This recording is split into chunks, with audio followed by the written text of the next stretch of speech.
which is the last lesson that's in the book that you should have two books this morning, is what I'm telling you. Unless you've not been in here in a while, and then you've probably not got these.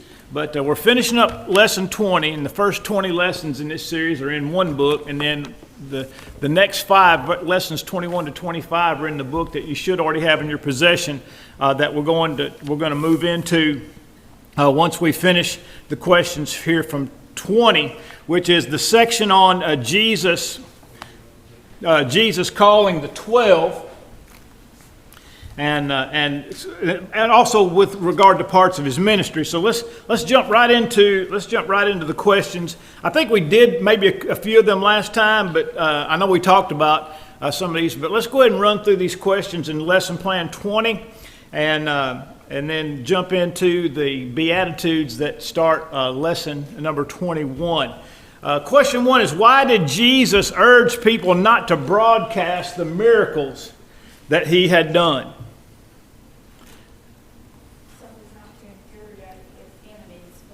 Yeah, in the lesson, the speculation is that he didn't want to incite the Pharisees and the others who were opposed to him and his work. And we talked a little bit in previous sessions about the situation with Jesus and the woman at the well in John 4.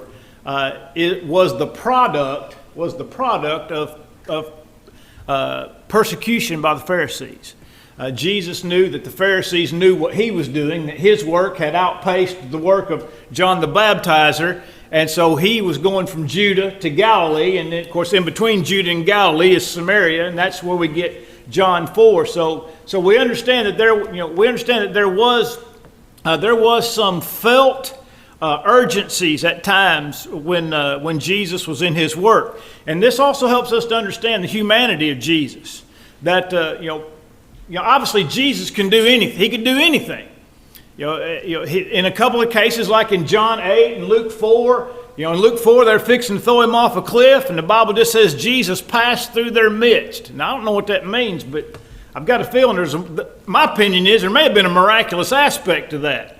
And then he escaped in John 8 when they tried to stone him. And the reason I think along those lines is that after his resurrection, all his disciples were in a room, and Jesus didn't come in through the door.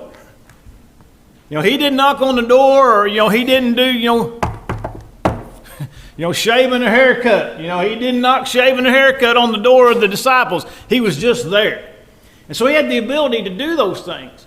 But just because he had the ability to do those things doesn't mean that he exercised his authority, his power in all those things. Because if Jesus simply, understand the accommodative language here. If Jesus just performed a magic trick every time something went sideways in his ministry, then there's a huge element of his humanity that would be taken away from him. And we have to understand, Jesus didn't the reason he got out in Luke 4 and the reason he got out in John 8 was they're fixing to kill him, and that wasn't the time, the place, or the method by which Jesus was supposed to die. The Bible was clear that Jesus is going to be hanged on a tree. He wasn't going to be thrown off a cliff. He wasn't going to be stoned to death, and the time also had to be right.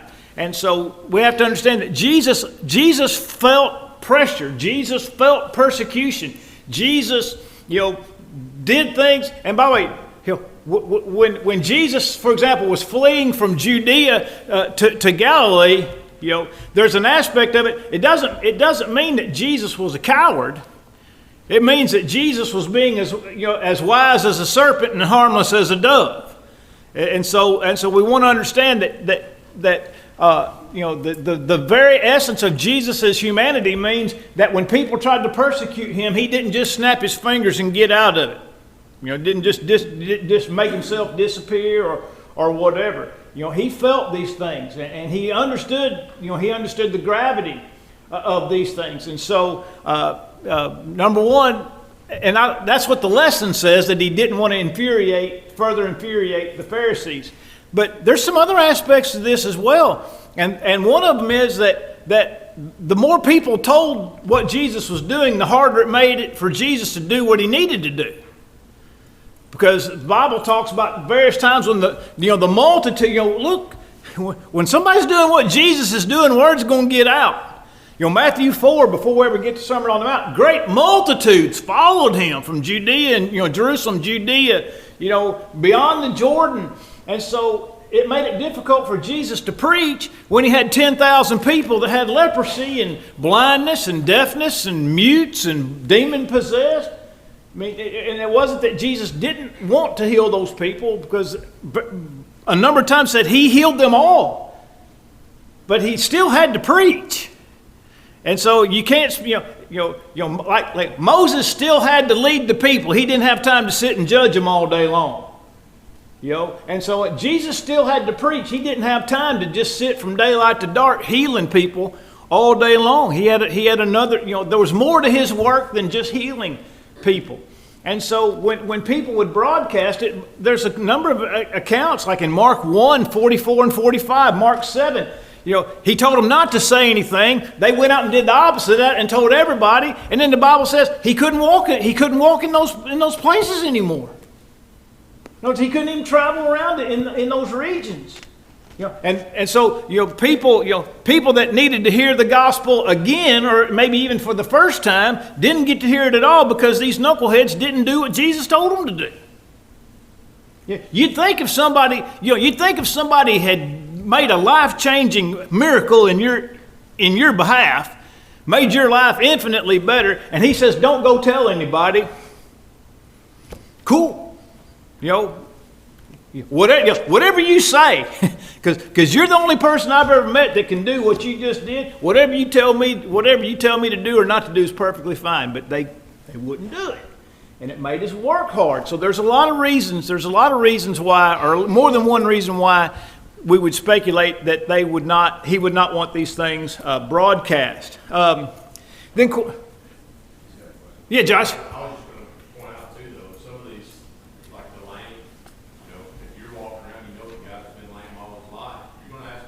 That's right. How would you walk? Right. What's he going to say? Yes. Yeah. But in some of the cases, these were isolated incidents, and those guys could have gone somewhere and minded their own business, or done what Jesus said and allowed Jesus to do. Acts 3. Dude's leaping around. He's never walked in his life, and now he's running, and he's in the temple, and everybody knows who he is, and that gathered a crowd. In that particular case, of course, it wasn't with Jesus, but Peter and the apostles.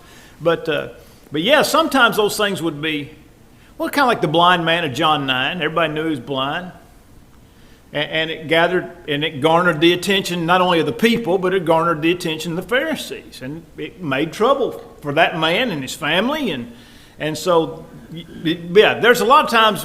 Look, some of it's just going to be public enough because of the nature of what was done, and so but those guys, just openly did the opposite of what Jesus, and he didn't ask them not to. It says he charged them, he charged them not to say anything. Don't say anything, and they went out and blabbed it all over the place.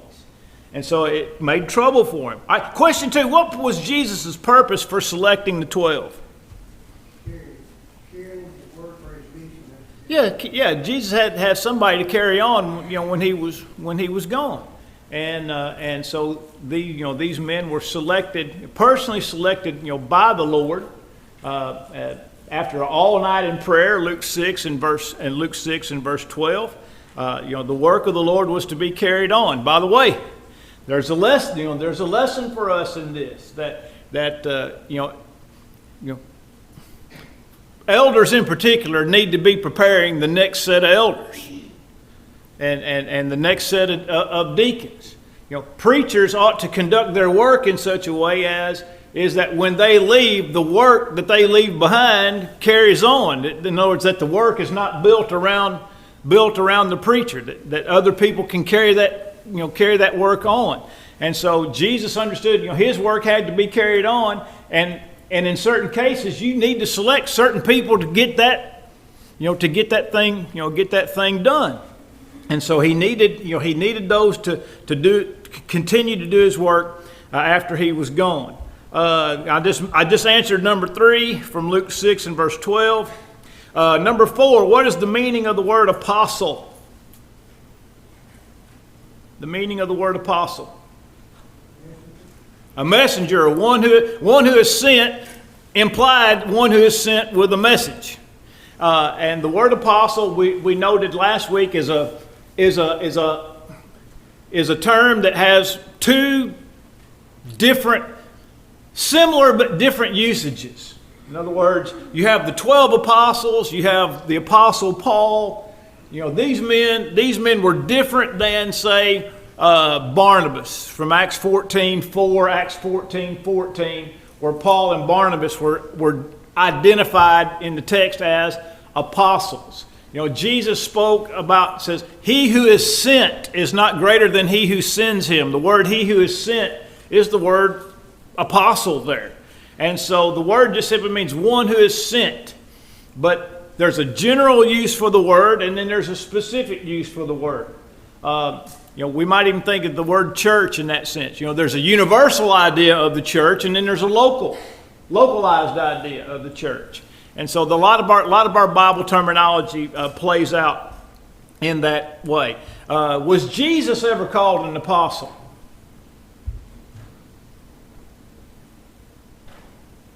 By the way, the fact that question's asked almost answers it. And the answer is yes. Jesus was called an apostle. In Hebrews chapter 3 and verse 1, he's called a great high priest, apostle and high priest. And so, and I got to thinking I've been thinking about this ever since we started on this lesson. You know, you can think about Jesus. Jesus was the greatest apostle, right? I'm using that term. You know, he's called an apostle in Hebrews 3 and verse 1. If he was an apostle, he's the greatest apostle that ever lived. He's a high priest. He's the greatest high priest that ever lived. As a shepherd, he's the greatest shepherd that ever lived. You know, as a preacher, he's the greatest preacher that ever lived. As a deacon, he's the greatest servant that ever lived. You know, you can think about all the aspects. Among the prophets, is Jesus a prophet? Yeah, Deuteronomy 18. Of all the prophets who ever lived, Jesus is the greatest prophet. You know, we don't think about him sometimes in those terms. He's the greatest king who ever lived. Man, there's a whole sermon series right there for all these things that we think about in earthly terms that are also applied to our Lord. That he was a shepherd. 1 Peter 5 and verse 4. He's the chief or great shepherd, and I'm the good shepherd. John 10. And so all these things that we think about, you know, of the shepherds or elders, he was the greatest. Of all the deacons, he's the greatest servants. Of all the preachers, he's the greatest. And so as an apostle, he's the greatest apostle who ever lived, because Jesus was sent. He speaks of himself as one who was sent. You know, his Father sent him. I speak the things that my Father, sent me to speak. And so in that sense, he's an apostle in the general sense, one who is sent and one who has a message. The significance of the number 12 to the Jews. That one, Lynn. The 12 tribes. And you have 12 tribes, you have 12 apostles. And we noted last week from Revelation 4, you've got 24 elders that are mentioned in the book of Revelation. And it's my opinion that the 24 elders is representative of the 2 covenants. That there's the 12 tribes, which are representative of the old covenant, and there's the 12 apostles who are representative of the new covenant. In other words, elders, fathers, people of particular import. And by the way, we also noted from Matthew 19, when the rich young ruler turned his back on Jesus, Peter said, "We've left all and followed you. What's going to be ours?" And he said, in the regeneration, he's talking about the 12, said, "You will sit on 12 thrones, judging the 12 tribes of Israel." In other words, there's a place of authority, a position of authority. And I've always believed that the 24 elders is simply a representative term of the people who lived under the Old Covenant, basically Old Testament, and people who lived under the New. And 12 and 12. Again, I might be wrong, but that's just the way I've always thought about it. 7. How many times is a complete list of the apostles given in the New Testament?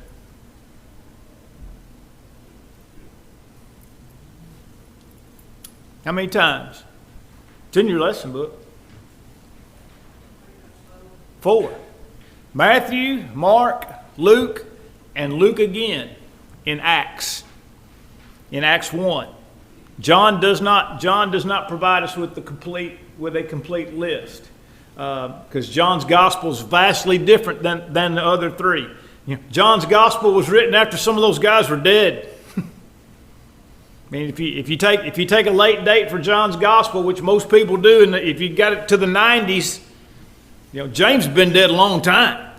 And the truth of the matter is, there's probably a lot of those guys that were dead, even though we have no record of that. Plus, those guys would have been dead almost, according to religious tradition.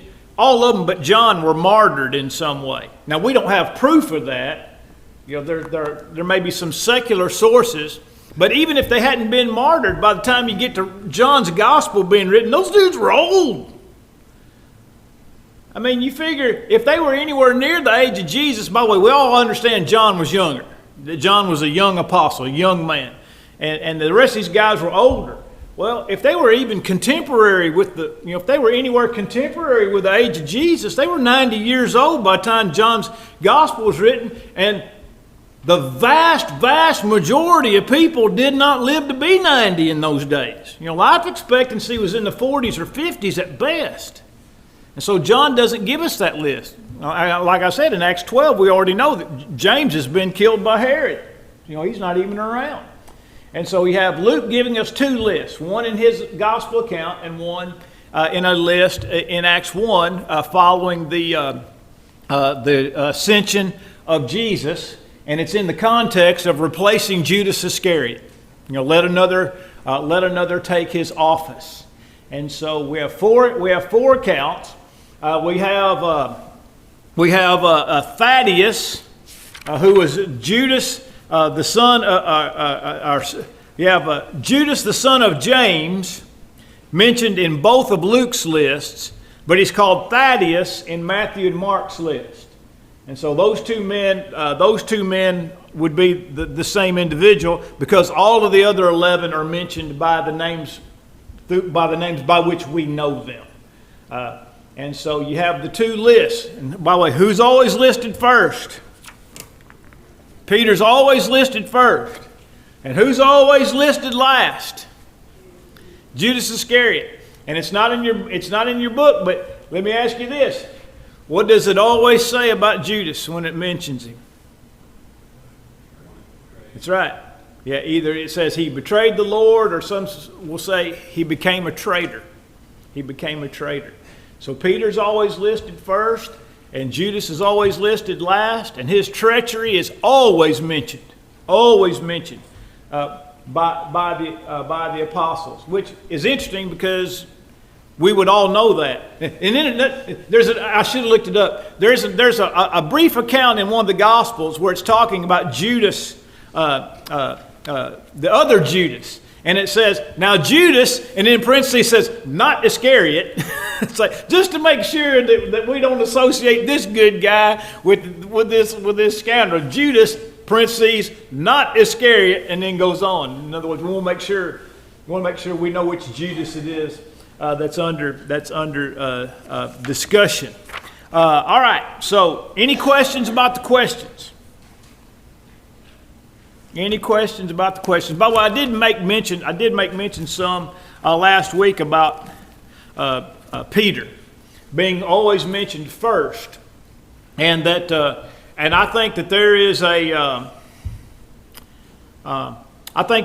a case to be made that Peter was probably the most influential apostle of the 12.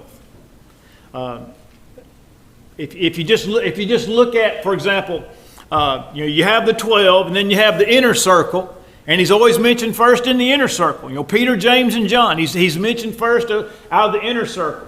And in Luke 22, when Jesus says, he's talking to Peter, he says, Simon, Satan has desired all of you that he might sift you as wheat. But I've prayed for you individually, that your faith fail not.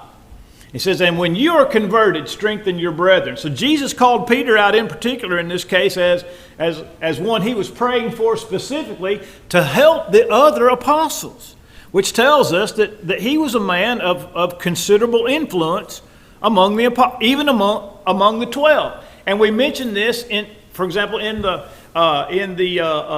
context of, say, an eldership. Just because Peter was the most influential apostle didn't mean he had any more power or authority than the other apostles. In fact, it says to me a great deal about Peter that he became an elder in the church, even though he was an apostle. And we all know that there's no such thing as a head elder, at least there shouldn't be, and that there's no authority, there's no inherent authority in any elder, but that the authority is in the eldership.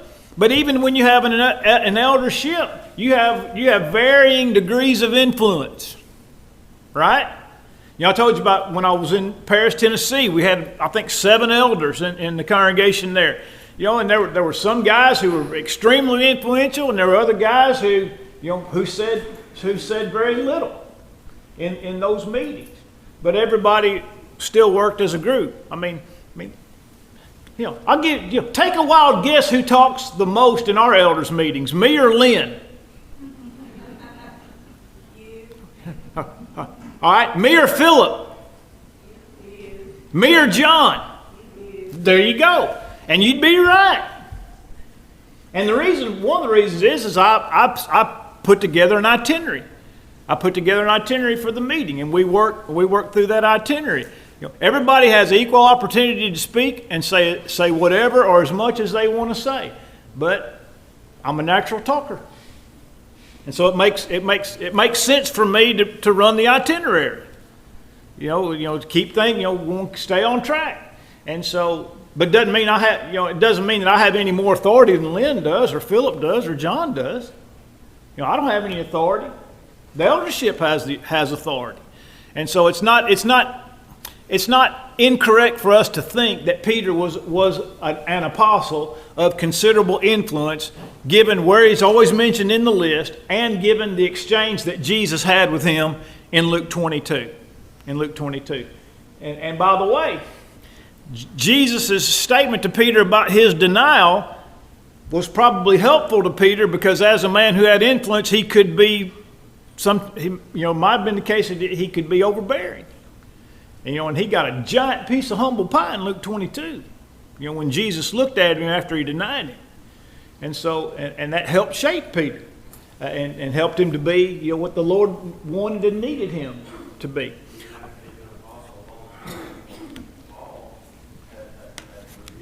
That's exactly right. Paul rebuked him to his face in Galatians chapter 2. And it shows that, look, it just shows that even apostles are human beings, just like elders are human beings. We're going to make mistakes. We'll make mistakes individually, and we may make mistakes collectively. I'd say, Lynn, it'd be safe to say that we can make mistakes collectively at times, right? All right, but would we ever make a mistake without the very best interests of the church, in our minds? Well, no. Yeah, Paul would have made a mistake if he hadn't called Peter out on this hypocrisy. And by the way, Peter's hypocrisy didn't disqualify him as an apostle, and and denying the Lord didn't disqualify him as an elder. Peter'd never be an elder in the American church. If you think about it, he'd never make it because he denied the Lord, and yet he was an apostle and an elder. And so we learn a lot about Peter, and we learn a lot maybe about ourselves in these matters. All right, let's move to the Beatitudes real quick. Lesson 21, lesson plan 21 in our new book. I keep my Sunday morning books red and my Wednesday night books blue, so I don't get them confused. So, lesson plan 21, the matter of the Beatitudes. And he's going to do an examination of the Sermon on the Mount. And I don't plan to spend a whole lot of time on this because, and this sounds strange, But there's 120 lessons in this series, and I don't anticipate that we're going to get all of them done, because it'd take us about 10 years at the rate we go to do all 120 lessons, given gospel meetings and everything, and my slowness of pace. And so I'm going to try not to spend too much time in any of the particular Sermon on the Mount lessons, because we're studying the life of Christ and not the teachings of Christ in particular. Now, and that doesn't say, that's not to say that these things are not important, but I think we need to try to keep moving as quickly as we can. The Sermon on the Mount, introduction, in the about the second, third line under the introduction, it says the Sermon on the Mount is basically an orientation for Jesus' disciples. If you ever went to college, you had freshman orientation. Josh, did you have an orientation when you went at Memphis? Okay, before you ever started class, there was an orientation. In other words, they told you what they expected of you. What was going to be the demands of you and your time and your conduct and all of those types of things. We have one. We'll have one in July or early August every year at the high school, right? There'll be an orientation for freshmen and sophomores and juniors and seniors. And I always remember this because because he's still living, I have a lot of respect for Mr. Ronnie Miller, who was the principal at Hamilton for a long time. And I remember in those orientations when my kids, because I went with them, and they had that freshman orientation or whatever class they were in, and Mr. Miller would essentially he'd hold up the student handbook, and in essence he'd say, he'd hold this handbook up and said, "This will never be a problem for you if you try to be a good person." In other words, I'm not going to run down the list of the dress codes and the absentee and this, and all the rules. What I said, this is for you to read on your own time. But this will not be a problem for you if you just be a good person. Just try to be a good person. And and that stuck with me. And he was right. In other words, if you'll try to do good, which obviously we know all kids aren't. But, if you just try to do good, you'll never have to worry about the student handbook. You try to be a decent person, you're not going to have to worry about the student handbook. Be an honest person, you're not going to worry about the student handbook. These things will never come into play with regard to your high school career. And I also remember Mr. Miller always prayed at every orientation, every class. He always prayed with the students and their parents. And that just always stuck with me. But the orientation was telling you, here's what we expect of you. And Mr. Miller would summarize, we just expect you to be a good person. Be decent, be honest, be moral. And we'll all get along just fine. You'll have a good high school experience. And so the Sermon on the Mount is the orientation for the disciple of Jesus. He's telling us what he expects of us if we're going to be his disciples. And the Beatitudes are the specifics of that. The Beatitudes start and finish with the kingdom of heaven. With the kingdom of heaven. The very first, blessed are the poor in spirit, for theirs is the kingdom of heaven. Then you run all the way down to the last Beatitude, blessed are those who are persecuted for righteousness' sake, for theirs is the kingdom of heaven. It starts and finishes. It starts and finishes with the kingdom of heaven. So he wants Jesus wants us to. He's not. Let's put it this way: Jesus is not soft soaping or sugarcoating what it means to be a disciple. There is as a disciple or one who wants to be a disciple, there is no text anywhere in Scripture that is more challenging than the Sermon on the Mount. None.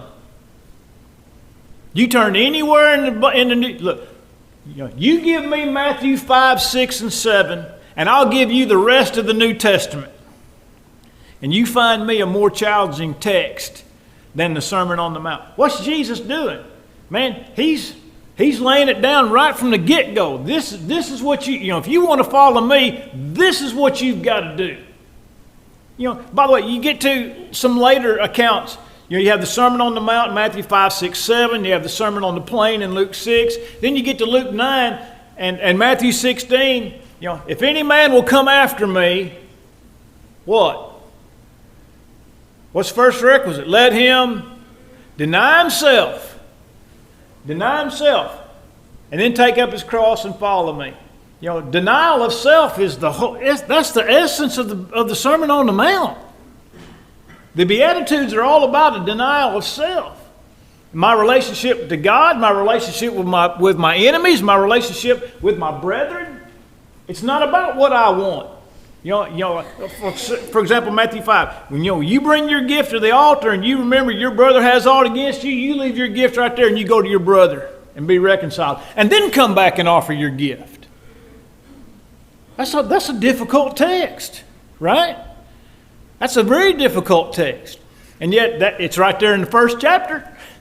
It's right there in the first 20, it's right there in the first 25 verses, the first 5 minutes.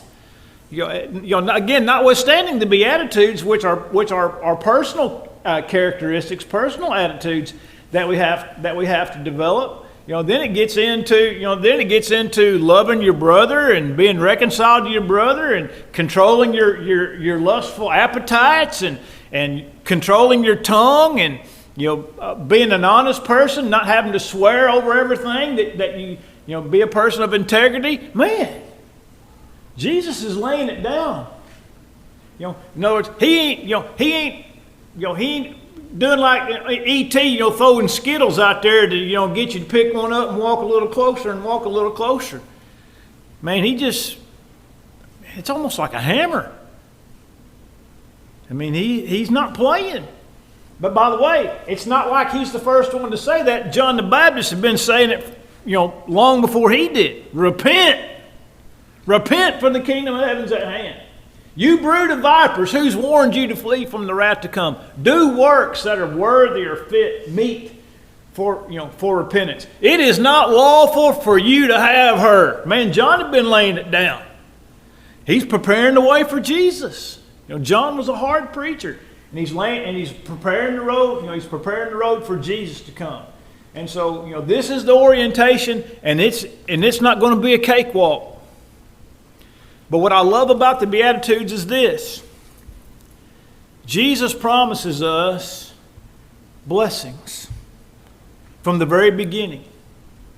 The Sermon on the Mount, again, is the most challenging text of the Bible. It's the hardest part of the Bible to follow on a consistent basis. But from the very opening word, Jesus promises blessings for those who will do it.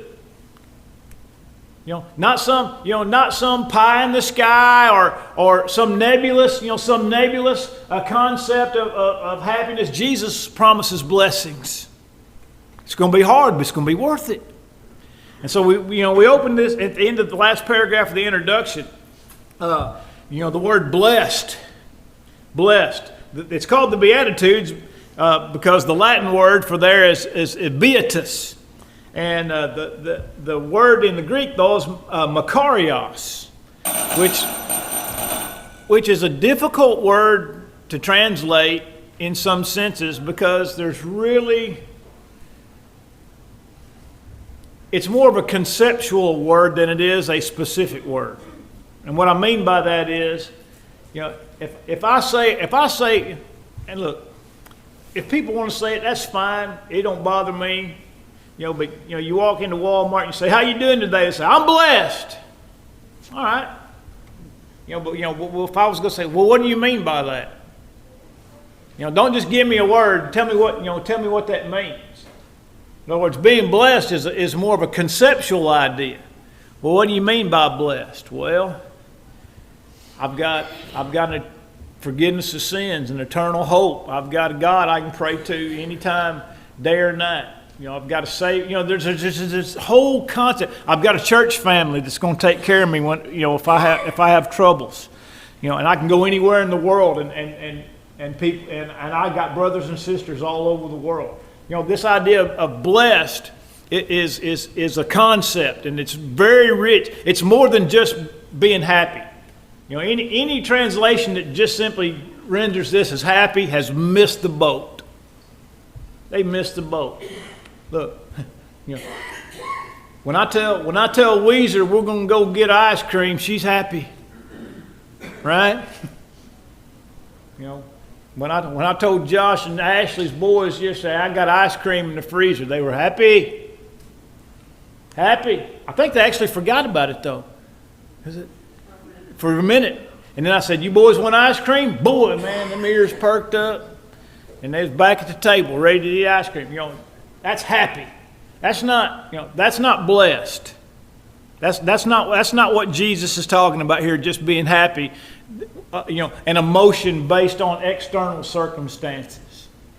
You know, blessed is an inner joy and peace that comes from having a proper relationship with God. That's what the Beatitudes are all about, is having a proper relationship with God. All right, so I tell you what, we'll start with poor in spirit and try to get through these, Lord willing, next Sunday.